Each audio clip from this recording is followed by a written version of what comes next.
మేడిగడ్డలో కనుక నీళ్లు వదలకుంటే అది మొత్తం మళ్ళీ బ్యారేజ్ అంతా ఇబ్బంది అవుతుంది, కిందికి వదిలిండ్రు. దాన్ని మీరు కావాలనే ఇబ్బంది పెడుతున్నారు. మమ్మల్ని బ్లేమ్ చేయడానికే వీళ్ళ నీళ్లు పైనుంచి కిందికి పోలడం వల్ల మొత్తం డ్యామేజ్ అయింది, కింద మొత్తం వ్యవసాయం నీళ్లు లేకుండా అయిపోయినాయి అని ఒక ఆర్గ్యుమెంట్ బీఆర్ఎస్ చేస్తున్నది. ఇది సరైందేనా? ఇప్పుడు బుచ్చన్న మీరు అడిగిన దాంట్లో ఏంటంటే మేడిగడ్డల వల్ల సమస్య వచ్చింది, వాటర్ వదిలేసినారు. ఇప్పుడు అక్కడ వాటర్ స్టోర్ చేస్తే ఇబ్బంది అవుతుంది అనేది వీళ్ళు చెప్తా ఉన్నారు. ఇమ్మీడియట్గా ఇంకా మళ్ళీ కాంగ్రెస్ ప్రభుత్వం రాగానే నష్ట నివారణ చర్యలు చేపట్టేది ఉంటే కాపర్ డ్యామ్ కన్స్ట్రక్షన్ చేసి డైమండ్ కటింగ్ పద్ధతి ద్వారా ఈ ప్రాంతాన్ని మొత్తం కట్ చేసి మళ్ళీ రీకన్స్ట్రక్ట్ చేసుకోవచ్చని నిపుణులు ప్రైమా ఫేసి ఒక సలహా ఇచ్చినారు. ఇది ఒకటి. దాని ద్వారా తొందరగా కంప్లీట్ అవుతాయి. ఎందుకంటే వీళ్ళ ప్రభుత్వం వచ్చింది డిసెంబర్లో, డిసెంబర్ జనవరి ఇప్పుడు ఫిబ్రవరి అయిపోయింది. 90 రోజులు వర్కింగ్ సీజన్. జనరల్ ఇరిగేషన్లో మీకు నాన్ రైనీ సీజన్స్లో పనిచేస్తారు. అంటే సెప్టెంబర్ ఎండింగ్ అక్టోబర్ నుంచి మొదలుపెట్టి జూన్ 15th 20th వరకు మ్యాక్సిమం. కాళేశ్వరంలో అయితే మీకు మేడిగడ్డ ప్రాంతంలో అయితే జూన్లోనే బ్రహ్మాండమైన నీళ్ళు వచ్చే అవకాశం ఉంది. కాబట్టి ఈ డిసెంబర్ జనవరి ఫిబ్రవరి మార్చ్ ఏప్రిల్ మే అనుకోండి, ఈ 6 నెలలు అంటే 180 రోజుల యొక్క వర్కింగ్ సీజన్ను పూర్తి స్థాయిలో వాడుకునేవాళ్ళు. ఎందుకు ఇంతవరకు దాని మీద చర్చ జరపట్లేదు? నేషనల్ డ్యామ్ సేఫ్టీ అథారిటీ పేరుతో ఎందుకు కాలం వెళ్ళబుచ్చుతున్నారు? ఇవాళ కూడా హరీష్ రావు గారు మొన్న ఏం చెప్పినారు ఆయన ప్రజెంటేషన్లో, అన్నారంకి 32 స్ట్రీమ్స్ ఉన్నాయి, దానికి నీళ్ళు వస్తాయి అక్కడి నుంచి. We will have sufficient water for the rainy season. మీరు వచ్చినప్పుడు వాటిని కూడా వాడుకోవచ్చు. ఈ సీజన్కి అవసరమైతే దీన్ని ఇమీడియట్గా రీస్టోర్ చేయండి. మొత్తం అక్కడ ఏవైతే మీరు నివారణ చర్యలు చేపట్టాలనో, ఏదైతే పరిష్కారం చూపించాలనో, ఏమైనా రిపేర్ చేయాలనో అన్నీ చేయమని చెప్తున్నారు. కానీ అది చేయకుండా ఏం చేస్తున్నారు?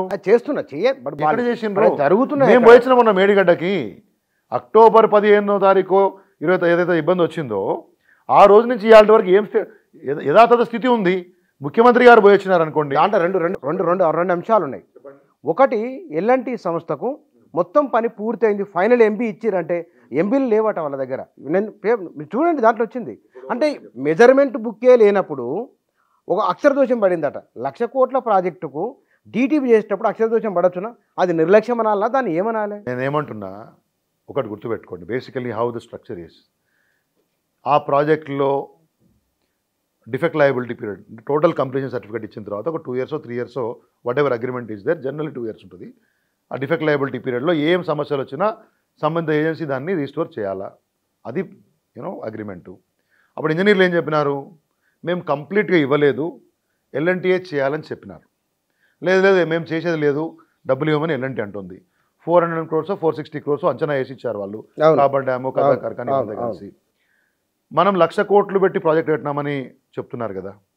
ఓవరాల్గా 450 కోట్లు పెడితే ఇమ్మీడియట్గా రీస్టోర్ అవుద్ది అనుకుంటే ఏదైనా ప్రభుత్వం ఫస్ట్ ఏం చేస్తుంది? There are 2 things here. ఒకటి ఏంటి, చట్టపరంగా మీరు తీసుకునే చర్యలు. ఒకటి, జరిగిన నష్టానికి ఇంజనీర్లను బాధ్యులను చేస్తారా, ఈఎన్సీని చేస్తారా, అప్పటి మంత్రిని చేస్తారా, ఎవరిని చేస్తారో మీరు చేయండి. అది ఒక సెపరేట్ ఆస్పెక్ట్ కదా. కానీ ఇమ్మీడియట్గా ఏం చేస్తాము? ఇమ్మీడియట్గానైతే ఇప్పుడు రోడ్డు మీద యాక్సిడెంట్ అయింది, లేకపోతే ఇంకెవరో ఒక అటెంప్ట్ చేసినారనుకోండి ఒకళ్ళని హతమార్చడానికి, ముందు హాస్పిటల్లో జాయిన్ చేసి వాళ్ళని కాపాడే ప్రయత్నం చేస్తామా, ఇక్కడ విచారణ చేసుకుంటూ కూర్చుంటామా? అంటే దానికి ఇప్పుడు మంచి మాట అన్నారు. చెప్పండి. మామూలు ఎప్పుడు మన దేశంలో కనీసం ఒక 1000-2000 చిన్న చిన్న డ్యాములు ఆనకట్టలు ఉండవచ్చు. ఈ ప్రపంచంలో లేదు, ఫస్ట్ టైం కదా కాళేశ్వరము. మన లోకల్ ఇంజనీర్లు లోకల్ నిపుణులు చెప్పగలరా? నేను ఒక విషయం అడగదలుచుకున్నా వీళ్ళ అనే వాళ్ళందరినీ.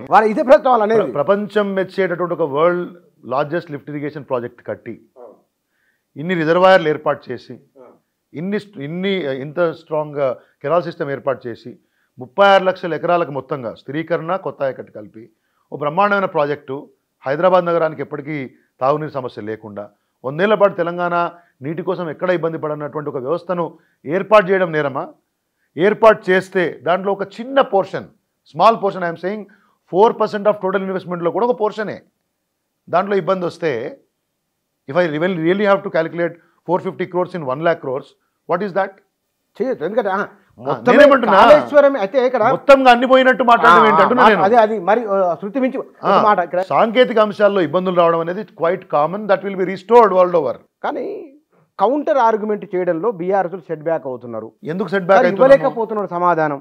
ప్రజలకు అర్థం చేయించలేక. నేను ఇవాళ మీ ముందుకు ఎందుకు వచ్చాను, వీలైనంతగా అందరికీ సామాన్యుని వరకు కూడా కాంగ్రెస్ విష ప్రచారం చేసి ప్రజల్ని మభ్యపెట్టి ఈ మొత్తం హిస్టరీని రాంగ్గా చూపించే ప్రయత్నం చేసే ప్రయత్నాన్ని వమ్ము చేయడం కోసము, నిజాలను ఎక్స్ప్లెయిన్ చేయడం కోసము బీఆర్ఎస్ పార్టీ ప్రతినిధి మీ ముందు వచ్చాను కదా. నేను అందుకే మిమ్మల్ని అడిగాను, whatever you wanted to ask about this project. అది రీఇంజనీరింగ్ అనుకోండి, ఎందుకు తమిడిగడ్డ నుంచి మేడిగడ్డకు వచ్చింది నేను మీకు చెప్పాను. Water availability based on the CWTC recommendation అంత బాగానే ఉంది. అక్కడ విషయం ఏంటంటే ఇక్కడ కేసీఆర్ కూడా కావాలని ఏం చేయరు, ఎవరైనా రేవంత్ రెడ్డి గారు ఒక విషయం అడుగుతాం మిమ్మల్ని. రేవంత్ రెడ్డి గారు మొన్న అవసరం ఉందా అవసరం లేదా చరిత్ర తెలుస్తుంది కానీ మొన్న కొడంగల్లో లిఫ్ట్ ఇరిగేషన్ స్కీమ్ పెట్టుకున్నాడు ఆయన. జూరాల నుంచి పెట్టుకున్నాడు, ఆయన కోసం పెట్టుకున్నాడు. ఏమన్నా పెట్టుకుంటే ఆయన అనౌన్స్ చేశారు, అది మంచి డిజైన్ చేయకండి, మంచి ఫౌండేషన్స్ చేయకండి, వాటిని చెప్తారా? ఎవరు చెప్పారు? How are you so foolish to say that? నా ప్రశ్న వెళ్ళే మీరు అంత నిర్లక్ష్యమా? 2019లో వరద వచ్చినప్పుడు నిర్వహణ ఏమైంది? డ్యామ్ సేఫ్టీ నిర్వహణ ఉండాలి కదా.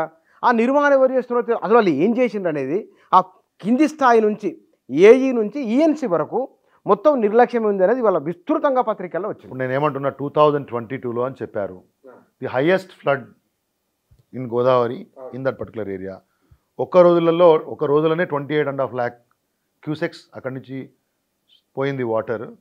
ఓవర్ ది టాప్ పోయిందని కూడా కొంత మేరకు అవునవును అది ఊహించిన తర్వాత వరద వచ్చింది. అట్లాంటి విపత్తులు వచ్చినప్పుడు డెఫినెట్గా మనం కరెక్ట్ చేసుకుంటాం. ఆ కరెక్టివ్ మెజర్స్ కొన్ని తీసుకున్నాం.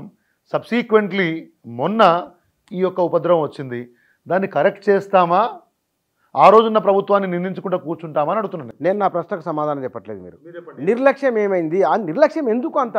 2022లో విచిత్రం ఏంటంటే కాళేశ్వరం కట్టినప్పటి నుంచి వరదలే వస్తున్నాయి దానికి. అవును, విపరీతం ఫ్లడ్ వచ్చింది.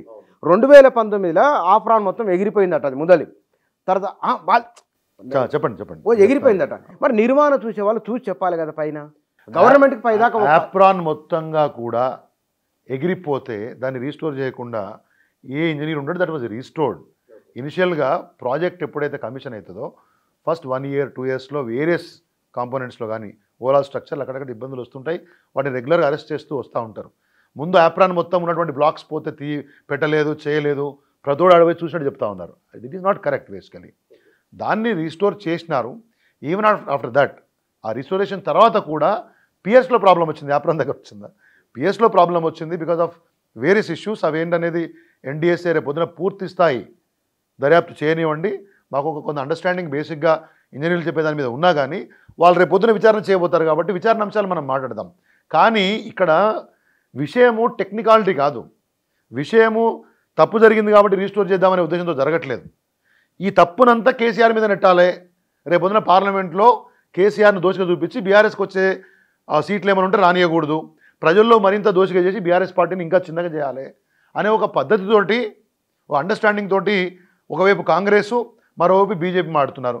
వెదిర శ్రీరామ్ గారిని నేను అడుగుతా ఉన్నా, ఆయన టెక్నికల్ ఎక్స్పర్టైజ్ గురించి ఆయనకే బాగా తెలుసు. ఆయన ఎంత అబద్ధాలు చెప్పినాడంటే అసలు ఆ అవైలబిలిటీ తుమ్మడహెట్టి ఆయన ఏం చెప్పినాడు తెలుసా మీకు? మేడిగడ్డ దగ్గర ఒకటి ప్రజెంటేషన్ ఉంటుంది, 132 మీటర్లలో కట్టమని చెప్పినాడు. నేను ఏమంటున్నాంటే ఈ తమాషాలన్నీ మనకు తెలియదా? తెలంగాణ రాష్ట్రంలో 132 ఏదో చెప్పినాడు, 132 అప్పట్లో. ఏది నేనేమంటున్నా అంటే ఇది 101 ఏమని ఉంటుంది. ఇది నేనేమంటున్నా అంటే బేసికలీ వాళ్ళ లక్ష్యము రాజకీయ లక్ష్యంగా ఉంది. ఇవాళ ఈ ప్రాజెక్టుని కట్టే సాహసం ఎవరు చేయలేదు. ఇన్ని సంవత్సరాల బట్టి 2004 నుంచి 14 వరకు కాంగ్రెస్ పార్టీ గవర్నమెంట్ ఉంది. 33 ప్రాజెక్టులు రాజశేఖర రెడ్డి గారు జలయజ్ఞంలో తీసుకున్నారు. 2 ప్రాజెక్టులు కంప్లీట్ చేశారు 10 సంవత్సరాల్లో, 2 ప్రాజెక్టులు. బీఆర్ఎస్ ఎన్ని చేసింది 10 ఏళ్లలో మీకు తెలుసు కదా. You have seen Kaleshwaram completion. మీరు ఎన్ని వేల కదా. కాగుమొన్న చెప్పింది కాళేశ్వరం మీద ₹1.5 ఖర్చు అయితే దాని ప్రయోజనం రూపాయి కూడా లేదు అని కాగ్ చెప్పింది. నేను చెప్తున్నా అంటే కాగ్ రిపోర్ట్ ప్రతి సంవత్సరము వస్తుంది కదా. కాగ్ రిపోర్ట్ని సక్సెసివ్ గవర్నమెంట్స్ అన్నీ కూడా ఎవరు కూడా కాగ్ రిపోర్ట్ని ప్రామాణికంగా తీసుకోవద్దని నేనట్లే. కాగ్ ఎట్లా ఉంటుందంటే నేను ఐడియల్ కండిషన్స్ మాట్లాడతారు.